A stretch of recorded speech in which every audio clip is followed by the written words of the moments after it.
بسم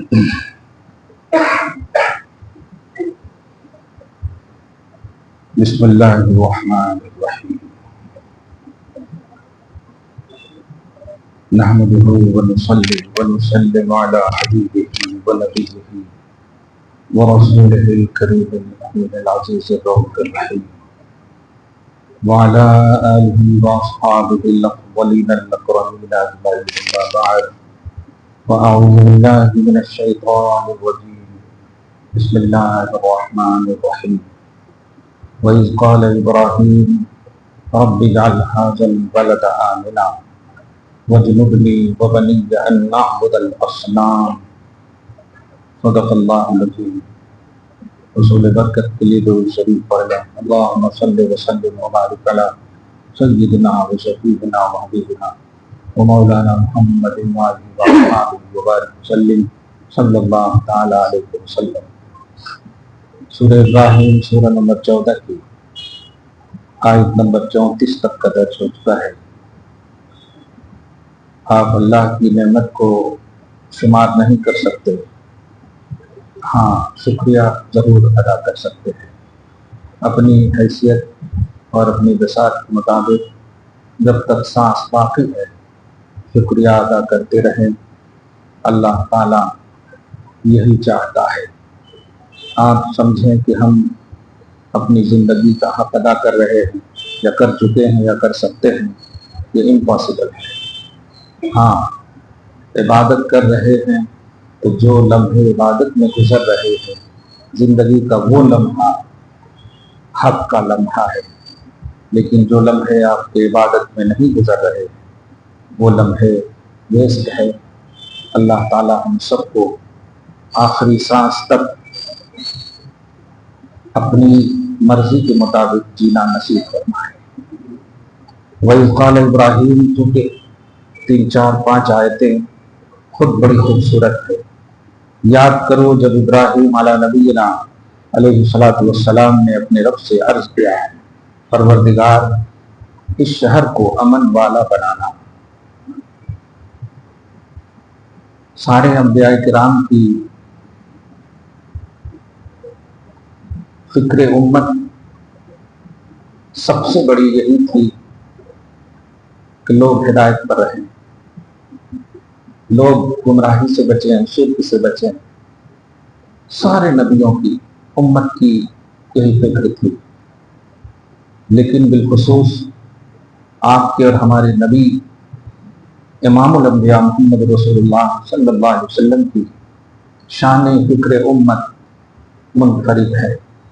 وہ آیت نمبر 34 میں ابھی میں بتاؤں گا. حضرت ابراہیم علیہ السلام نے کہا اس شہر کو امن والا بنا اور مجھے اور میری آل اولاد کو اس بات سے محفوظ رکھ کہ بتوں کی پرستش کریں. یہ کمال تواضع ہے، ورنہ انبیاء کرام سے بتوں کی پرستش کا تصور بھی محال ہے. وہ تو بتوں کے خاتمہ کے لیے آتے ہیں اور لوگوں کو ایک خدا کی عبادت کا ہی درس دیتے ہیں. یہاں کمال تواضع مراد ہے کہ مجھے بھی میری آل اولاد کو بھی بتوں سے بچائیں.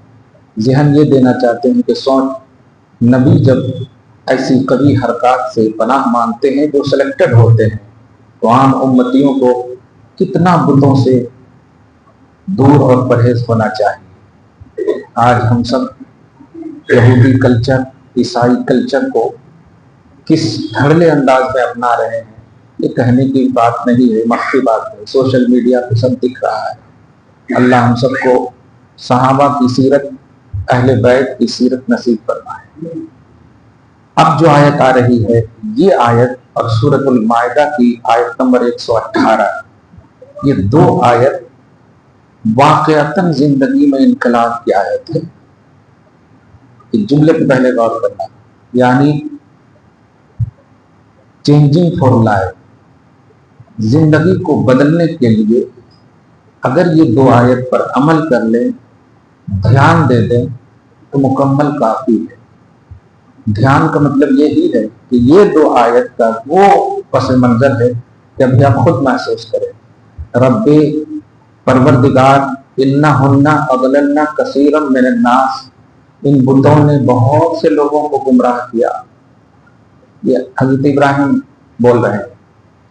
فمن تبعنی، میری محنت، میری رسپانسبلٹی، میری ذمہ داری جہاں تک بن پڑی میں نے کیا، اور میری ہدایت کو جن لوگوں نے قبول کیا وہ میرے ہیں مولا. لیکن جنہوں نے میری نافرمانی کی اسے میں تیرے حوالے کرتا ہوں. تو ہی بخشنے والا ہے اور رحم کرنے والا ہے. سیم یہی آیت کریمہ، اسی طرح کی آیت کریمہ حضرت عیسیٰ علیہ السلام کے تذکرے میں ہے.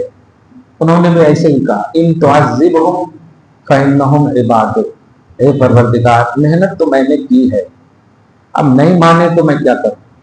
اس لیے اگر تو انہیں عذاب کرتا ہے وہ تیرے بندے ہیں، اور اگر تو اپنے فضل سے بخش دیتا ہے تو بخشنے والا ہے، تو غلبہ والا، حکمت والا.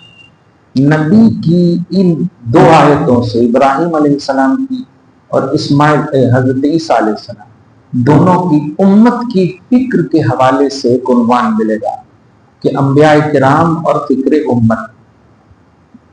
یہ ایک کانسیپٹ ملتا ہے کہ کتنی فکر ہوتی تھی کہ اگر نہیں بھی مانے تو اللہ سے یہ حرص کرتے تھے کہ بخش دے، مانے تو پھر ایک دم شیورٹی کے ساتھ پیش کرتے تھے کہ یہ میرے ہیں، اور جب میں تیرا ہوں تو یہ میرے ہیں، تو یہ تیرے ہیں. یہ میرے ہیں سے مراد نسبت کر دیتے تھے کہ جب تو مجھے سلیکٹ کیا اور میں کہہ رہا ہوں کہ یہ میرے ہیں تو سبحان اللہ، آٹومیٹک سمجھ لیجئے کہ وہ یہی کہنا چاہتے ہیں کہ مجھے تو چاہتا ہے نا، اور میں کہہ رہا ہوں کہ یہ میرے ہیں. تو یہاں کوئی شکوہ نہیں.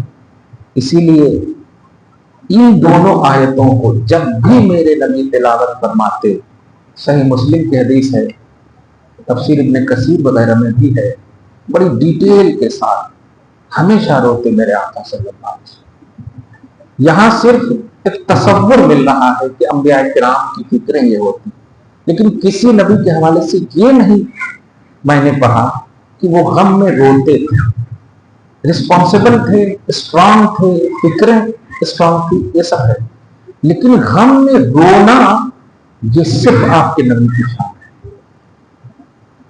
یہ دو آیت اگرچہ حضرت ابراہیم علیہ السلام کا ایک قول ہے اور وہاں حضرت عیسیٰ علیہ السلام کا قول ہے، لیکن ان دونوں قول کو جب آپ کے نبی ہمارے نبی محمد رسول اللہ صلی اللہ علیہ وسلم تلاوت کرتے تو چادر مبارک جو اپنے جسم پاک پہ ہوتا وہ چادر گر جاتی. اس قدر اللہ سے گریہ وزاری کر کے ہاتھ کو، اور یہ کس وقت ہو جب ان کنٹرول ہو جائے، آپ امت کے لیے ان کنٹرول ہو جائے.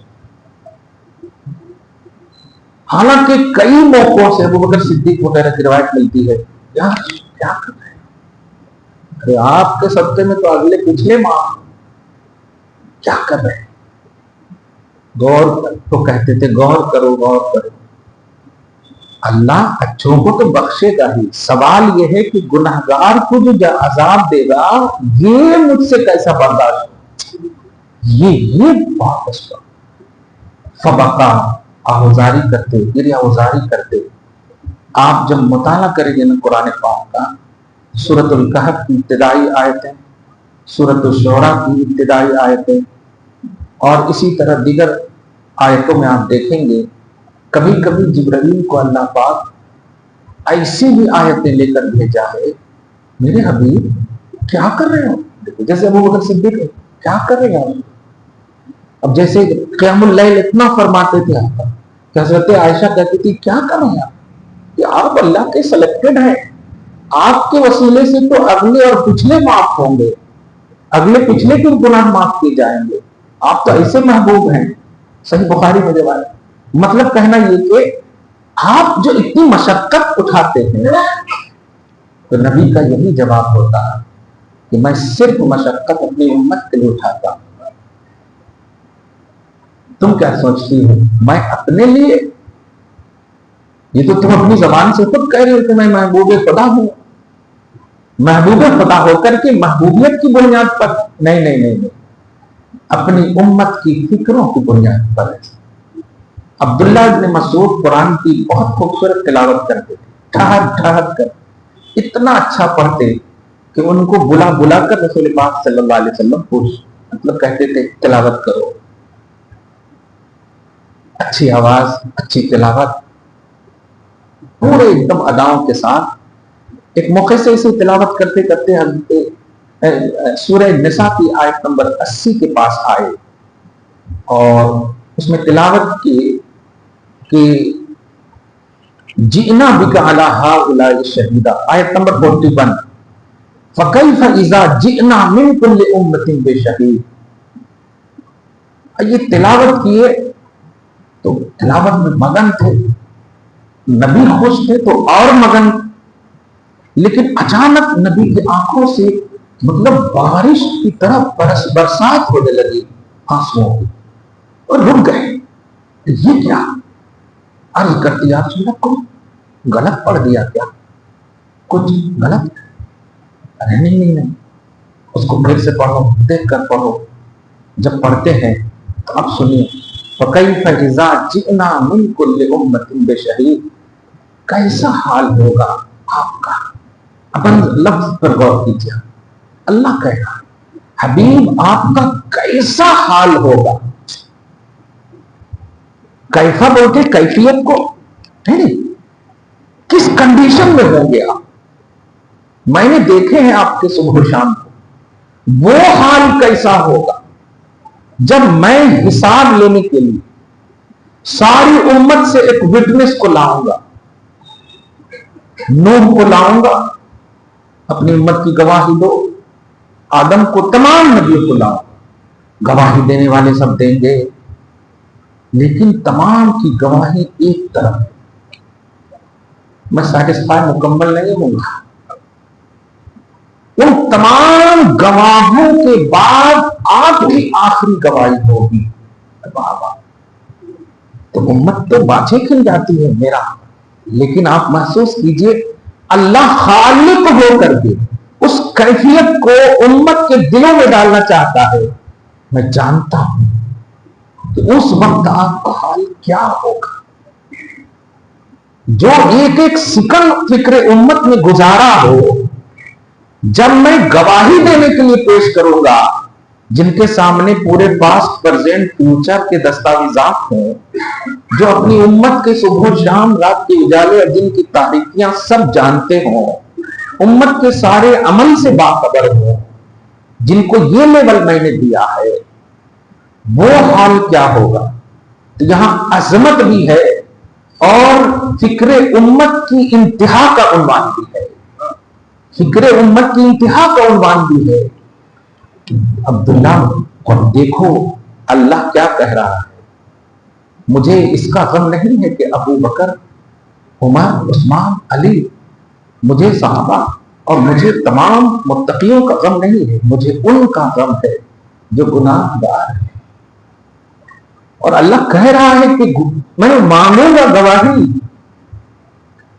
تو غلط گواہی کا تو سوال ہی نہیں ہوتا، تو گواہی تو دینی ہے۔ وَجِئْنَا بِكَ عَلَىٰ هَؤُلَاءِ شَهِيدًا، گواہی تو دینی ہے، بس اس آنسو کی وجہ یہی ہے۔ اب تینوں آیتوں کو خود اللہ تعالیٰ دیکھیے، اب کمال تو یہ ہے کہ اللہ جو سب جانتا ہے، قرآن میں آیتوں کو نازل کیا، ہر منظر جانتا ہے۔ بتائیے آپ کے بارے میں اللہ جانتا ہے کہ نہیں، آپ جنتی ہیں جنتی ہے نا، پھر کئی کہیں حساب لے رہا، جب سب جان رہا حساب کیوں لے رہا؟ میں پورا جان رہا ہوں آپ کے بارے میں ڈیٹیل، پھر پوچھ کیوں رہا؟ یہ منظر کیا ہے؟ تو اس کیفہ میں وہی منظر ہے کہ حبیب امت دیکھ لے کہ میرا مقصد میدان محشر کیا ہے، انعقاد بزم محشر کا مقصد کیا ہے۔ مگر یہاں پر میں وہ روایت بتا رہا ہوں کہ اللہ جانتا ہے، پھر بھی اللہ نے سید الملائکہ کو کہا جبرائیل ادھر آؤ، کہا جی پروردگار ایسا ہے، محمد کے پاس جاؤ، اچھا فرشتے بھی وہ ہوتے ہیں نا, گائے کو بھی نہیں بولتے, ان کی یہی ڈیوٹی ہوتی ہے. خاص طور سے جبریل علیہ السلام جب نبی کا نام آتا نا اس میں تو اور جلدی کرتے ہیں. درے مصطفیٰ کے 24,000 آنے کے بعد بھی ایسا لگ رہا کہ پہلی مرتبہ جا رہا ہوں, اتنا. چنانچہ جب آخری مرتبہ کا مسئلہ آیا نا تو اپنی نورانی آنکھوں سے رو پڑے تھے, سرکار اب نہیں آؤں گا. 2 قرآن پڑھے تھے رمضان ہی میں جو آخری تھا, اب نہیں آؤں گا. سید الملائکہ مصطفیٰ کی بارگاہ میں حاضری کے لیے ایسی طرف ہوتی ہے, سبحان اللہ, ایسی لگن. جبرائیل جاؤ اور جا کر پوچھو, ایک دم ذرا محسوس کیجیے اس بات کو, محسوس بار بار کہہ رہا ہوں, ذرا فیل کیجیے اس بات کو, اللہ سب جان رہا ہے کہ نہیں. تو یہ بولنا چاہیے نا کہ میں جان رہا ہوں محمد کیوں رو رہے ہیں, محمد کا مسئلہ کیا ہے, ایسا ہے وہ چیز کی ضرورت ہے, دے دو جا کے. صحیح ہے, کلیئر بات ہے. لیکن نہیں, تم پوچھو جا کر کے کہ ماذا یبکی, حبیب کو کس چیز نے رلایا ہے. قسم خدا کی کہہ رہا ہوں, فیل کرو گے نا کبھی گستاخ نہیں بنو گے. پوری زندگی یہی ادھر ہی گزرے گی, سے پوری زندگی. اللہ جو عالم الغیب والشہادہ ہے وہ فیل کروانا چاہتا ہے محمد عربی صلی اللہ علیہ وسلم کی فکر امت کو. جاؤ اور جو جانے کے بعد پوچھ کر کے آؤ, بس اتنا سے. اچھا ٹھیک ہے, آئے پوچھے, اللہ کہہ رہا ہے, پوچھ رہا ہے, آپ کیوں رو رہے ہیں. واہ خوبصورت ڈیوٹی محسوس کیجیے. تو حضور پاک صلی اللہ علیہ وسلم نے کہا کیا تمہیں تو معلوم ہے میرے رونے کی وجہ. یہ کتنا خوبصورت ایک فرینڈلی تصور ہے. امت کے لیے رو رہا ہوں, غم رولا رہا ہے. میں نہیں دیکھ سکتا عذاب میں, دنیا میں جن کو تکلیف میں نہیں دیکھ سکتا, جہنم میں کیسا جاتا دیکھ سکتا ہوں. دنیا جو پانی ہے یہاں نہیں دیکھ سکتا, کیسا دیکھ. اچھا اس لیے رو رہے. جبریل علیہ السلام بھی کمال ہے, فوراً پہنچتے ہیں, اے اللہ تیرا حبیب فکر امت میں رو رہا ہے. اچھا بار بار وہی کہہ رہا ہوں, اللہ سب جانتا ہے, مگر پھر کہہ رہا ہے اب جاؤ یہ تحفہ لے کر کے. اور 2 لفظ آپ کی زندگی کو بدل دے گا. میں عربی میں پڑھ رہا ہوں اس کو, انا سنرضیک فی امتک ولا نسوک. پہلے لفظ کا معنی ہے جا کر کہو حبیب مت رو, آپ کو آپ کی امت کے سلسلے میں ہم ان قریب راضی کر دیں گے. ان قریب کا لفظ مطلب کر دیا.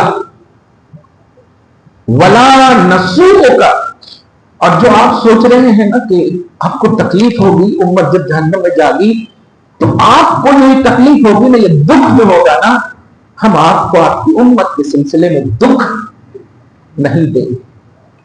یہ اللہ پاک نے 2 لفظ,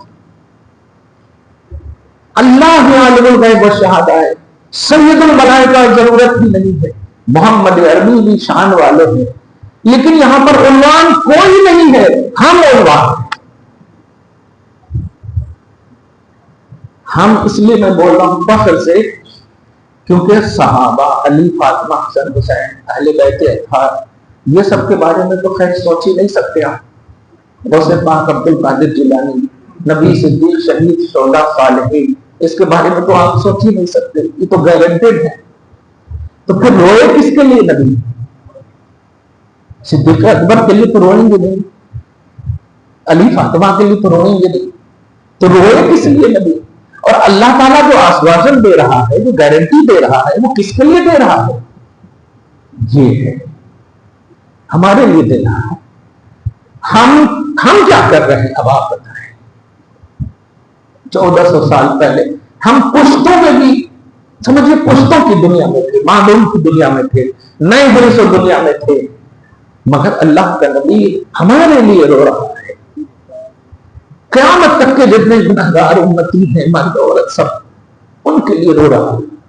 اور یہ صرف رونا ذمہ داری نہیں ہے، بلکہ اس رونے کا نتیجہ بھی ہمیں عطا کر رہا ہے رب کی طرف سے، کہ اللہ گارنٹی دے رہا ہے میرے حبیب آپ کو دکھ نہیں دوں گا، آپ مت روئیں۔ وہ خالق نفس سے پاک ہو کر فیل کا جملہ تو نہیں بولوں گا، لیکن فیلنگ کا احساس ضرور دیا اس نے۔ فیل کرنا نہیں بولوں گا، فیل کرنا یہ جسم کا خاصہ ہے، لیکن وہ توحیدی شان رکھنے والا حبیب کے اس احساس کو جانا اور اس جاننے کا نتیجہ پریکٹیکل طور پر آپ کو عطا کیا ہے۔ دیکھ تیرے لیے میرا حبیب کتنا رو رہا ہے اور میں اس حبیب کے آنسو کی کیا قدر کر رہا ہوں۔ توحید کے بیچ میں، توحید اور رسالت کے بیچ میں اگر کوئی ہے تو تو ہے۔ وہ تیرے لیے رو رہا ہے اور میں تیرے لیے ان کو خوش کر رہا ہوں۔ وہ تیرے لیے رو رہا ہے اور میں تیرے لیے ان کے آنسو کو پوچھ رہا ہوں۔ وہ تیرے لیے رو رہا ہے اور میں کہہ رہا ہوں مت رو، تو تو عنوان ہے میرے حبیب کا بھی، اور تو ہی عنوان ہے حبیب کی وجہ سے میرا۔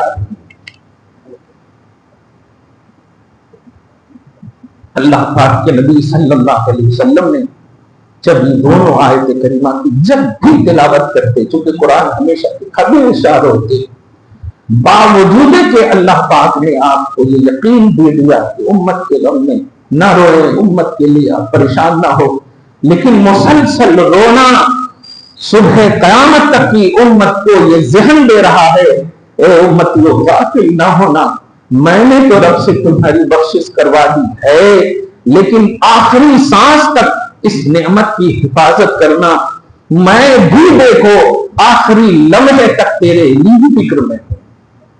نبی علیہ السلام کی کبھی بھی دعا نہیں دیکھیں گے کہ اللہ میری فاطمہ کو بخش دے، کہ اللہ میرے حسن کو بخش دے، میرے حسین کو، علی کو بخش دے، میری فیملی کو بخش دے، نہیں، میری امت کو بخش دے۔ اور یقین جانیے کہ اس لفظ امتی میں صرف گنہگار امتی مراد ہے۔ اسی لیے تو میدان محشر میں سارے متقیوں نے گناہ قرضہ لیے ہیں، قرضہ، تاکہ خصوصی شفاعت محمدی حاصل ہو۔ یہاں بھی آپ کے لیے فکر مند ہے، اور وہاں جب میدان محشر قائم ہو رہا ہے، گواہی کا مسئلہ ہے، تو آپ پریشان ہیں اور مصطفیٰ منتظر ہے، حبیب خدا منتظر ہے کہ تم کہاں ہو، ہم تیرے انتظار میں یہاں کھڑے ہیں۔ تو آدم کے پاس تھا یا رسول اللہ، انہوں نے پتہ بتایا، عیسیٰ تک پہنچا، اب انہوں نے ایڈریس کی تو آپ تک پہنچا ہوں، تو اللہ کے نبی کہیں گے میں تمہارا انتظار کر رہا تھا۔ اس کے بعد سنیے، اللہ پاک نظام قدرت تو بولتا ہوں نا کہ نظام قدرت بدل دیتا ہے حبیب کی خوشی کے لیے، اور حبیب کی خوشی گنہگار امت ہے۔ نظام قدرت سنیے، نظام قدرت یہ ہے کہ جب تک آپ دنیا میں ہیں اللہ تعالیٰ آپ سے عمل کا مطالبہ کرتا ہے، جب دنیا ختم ہو جائے گی، انسان مر جائے گا، تو اس کو جزا کہتے ہیں، دار الجزا، وہاں دار العمل نہیں ہے۔ لیکن اللہ پاک کے نبی صلی اللہ علیہ وسلم جب امتی حاضر ہوگی وہاں اور کہیں گے میں تمہارے ہی لیے ہوں، یہ جملہ بول کر فخر ساجدن، وہاں پر بھی سجدے کی حالت میں تشریف فرما ہوں، آپ سجدے میں تشریف لے جائیں گے، جبکہ سجدہ عمل ہے اور وہ دار الجزا ہے، اور اللہ پاک بول بھی نہیں رہا ہے کہ میرے حبیب یہ دار الجزا ہے، یہ دار العمل نہیں ہے، اور سجدہ عمل ہے، یہ عمل کیوں کر رہے ہو؟ کیونکہ اللہ نبی کا امت کے بعد میں جو فکر ہے وہ جان رہا ہے کہ میرے حبیب آپ امت کے غم میں، امت کی فکر میں، ٹھیک ہے جاؤ، میں تمہارے لیے نظام قدرت بدل دے رہا ہوں۔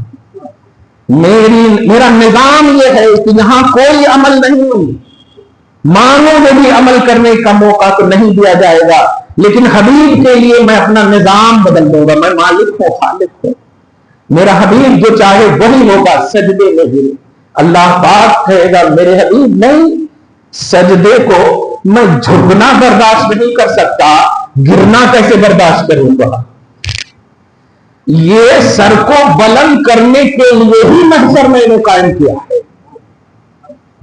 یہ سر کی بلندی دکھانے کے لیے ہی قائم کیا ہے۔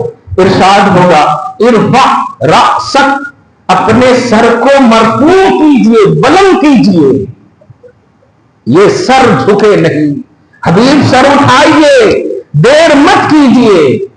اور میں جانتا ہوں کہ سر کو سجدے میں آپ نے کیوں رکھا ہے۔ سل تو مانگیے، آپ کی مانگ پوری کی جائے گی، مانگیے آپ کی مانگ پوری کی جائے گی۔